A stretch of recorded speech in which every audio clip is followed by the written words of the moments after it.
Hello friends, आपका हमारे channel मेधा academy में हार्दिक स्वागत है। आज हम आपके सामने वर्तमान भारतीय समाज और उसकी प्रारंभिक शिक्षा के भवन सीरीज के अति लघु प्रश्नों के पार्ट 5 को डिस्कस करने जा रहे हैं, जो यूपी डीएलएड के सेकंड सेमेस्टर से रिलेटेड है। तो आइए स्टार्ट करते हैं। प्रश्न नंबर 1, विश्व कवि टैगोर ने शिक्षा की अनोखी देन विश्व भारती की स्थापना कब की थी?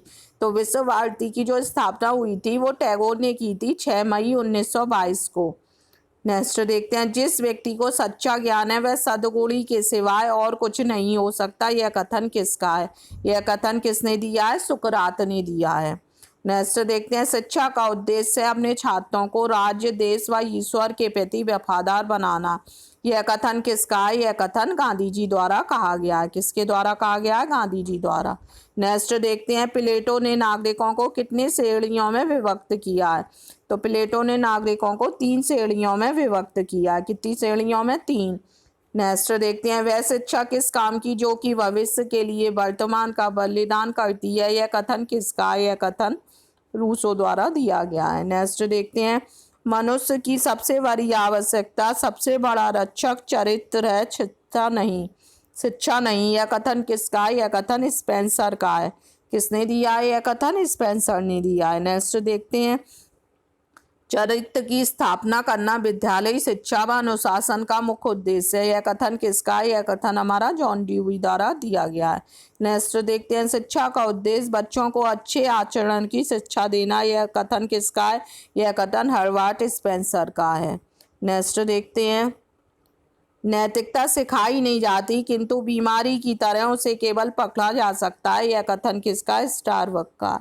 नेक्स्ट देखते हैं, शिक्षा मनुष्य की जन्मजात शक्तियों का संतुलन, स्वाभाविक व प्रगतिशील विकास है। यह कथन किसका है? यह कथन पेस्ट्रोलॉजी का है। किसने कहा है? यह पेस्ट्रोलॉजी ने कहा है। नेक्स्ट देखते हैं, यह कथन किसका है? शिक्षा का उद्देश्य पूर्ण मानव विकास है। यह कथन पेंटर का है। किसका है? यह कथन पेंटर का है। नेक्स्ट देखते हैं, आदर्शवाद के अनुसार किस जगत का महत्वपूर्ण स्थान है? तो हमारा आध्यात्मिक जगत हो जाएगा। कौन सा जगत हो जाएगा?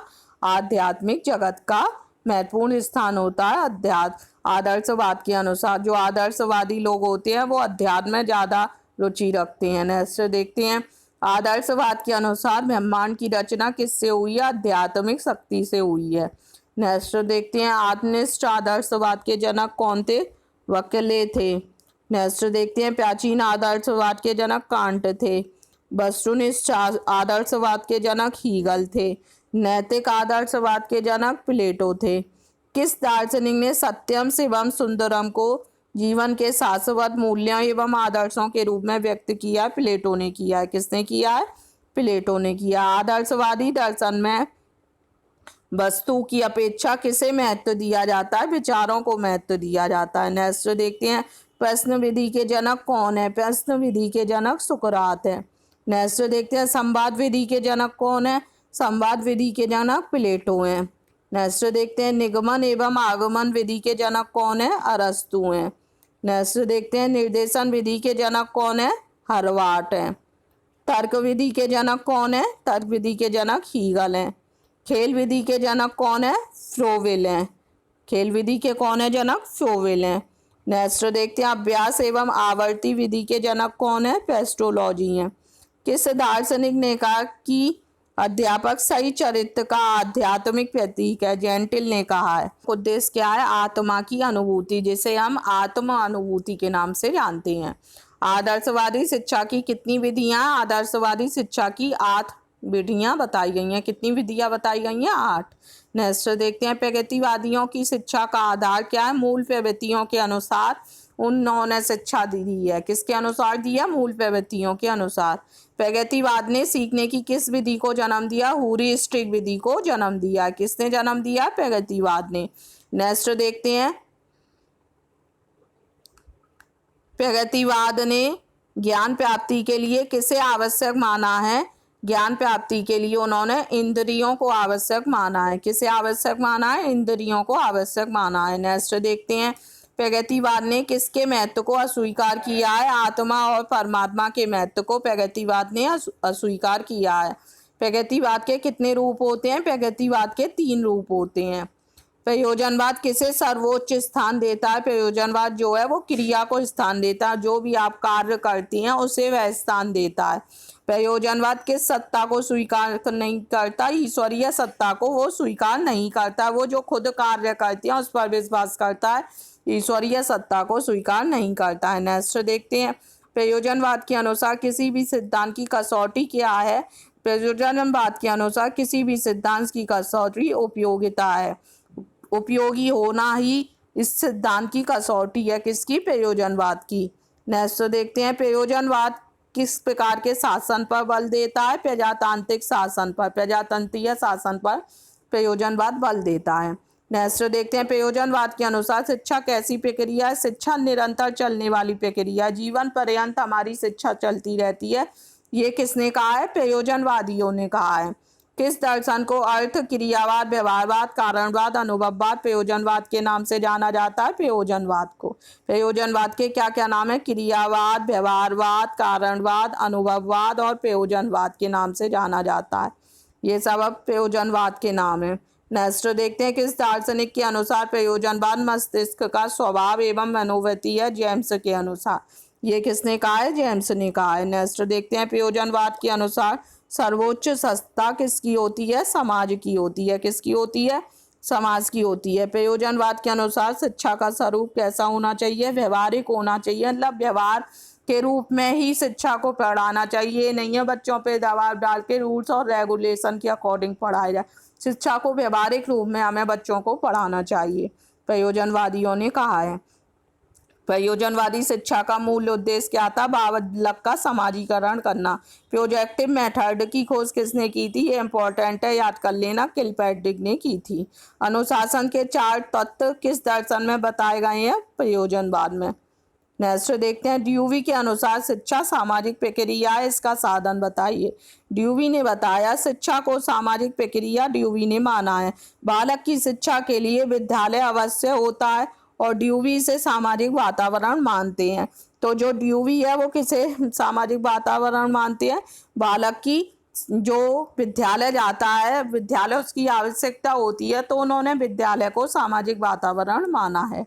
नेक्स्ट देखते हैं, शिक्षा का एक उद्देश्य वातावरण के साथ अनुकूलन करना है। इस संबंध में ड्यूवी के क्या विचार हैं? शिक्षा की प्रक्रिया अनुकूलन की एक निरंतर प्रक्रिया है, जिसका प्रत्येक अवस्था में उद्देश्य विकास की बढ़ती हुई क्षमता प्रदान करना होता है।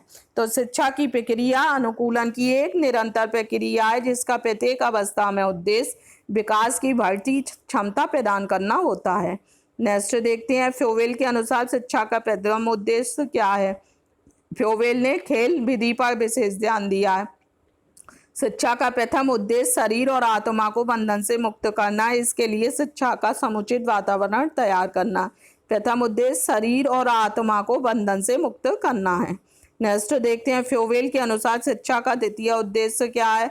शिक्षा का दूसरा उद्देश्य ये है कि व्यक्ति को ऐसा बनाना है कि वह ईश्वर में स्थित सबकी एकता पहचान ले। इसलिए वह कहता है कि शिक्षा का उद्देश्य तभी सफल हो सकता है जब वस्तुओं में निहित आंतरिक अवांछनीयता को समझ सकें।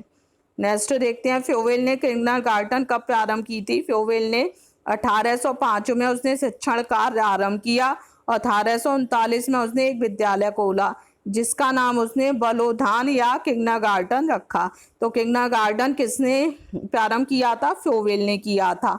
हमें अपने बच्चों के लिए जीवित रहना चाहिए। फ्योवेल के अनुसार शिक्षण के उद्देश्य बताइए। शिक्षण का उद्देश्य मनुष्य में निहित शक्तियों का निरंतर विकास करना है, ना कि उसको और अधिक ज्ञान प्रदान करना। जो मानव के अंदर जो भी शक्तियाँ उसका निरंतर विकास करना ही फ्योवेल ने शिक्षा का उद्देश्य बताया है। मॉन्टेसरी सिद्धांत पद्धति का सिद्धांत क्या है? मॉन्टेसरी पद्धति मारिया मॉन्टेसरी ने इसकी खोज की थी। बालक एक शरीर है जो बढ़ता है, एक आत्मा है जो विकसित होती है। विकास के इन दोनों रूपों को ना में कुरूप बनाना चाहिए, ना ही उन्हें दबाना चाहिए, परंतु उस समय की प्रतीक्षा करना चाहिए जब किसी शक्ति का क्रम के अनुसार विकास हो।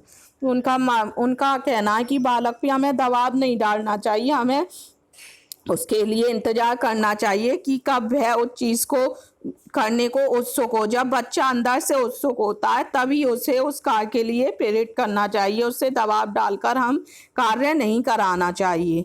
उन्होंने बताया बालक एक शरीर है जो बढ़ता है और एक आत्मा है जो विकसित होती है। हमें कुरूप नहीं बनाना है, हमें उसे दबाना भी नहीं है और कुरूप भी नहीं है, बल्कि उसकी समय के अनुसार प्रतीक्षा करनी चाहिए जब उसकी शक्ति का क्रम के अनुसार विकास हो सके। उम्मीद करते हैं आपको ये पार्ट अच्छे से क्लियर हुआ होगा। अगर आपको हमारा वीडियो समझ आया हो तो प्लीज़ हमारे वीडियो को लाइक कीजिए। इसका अगला पार्ट देखने के लिए हमारे चैनल को सब्सक्राइब कीजिए और अधिक से अधिक लोगों को शेयर कीजिए। धन्यवाद।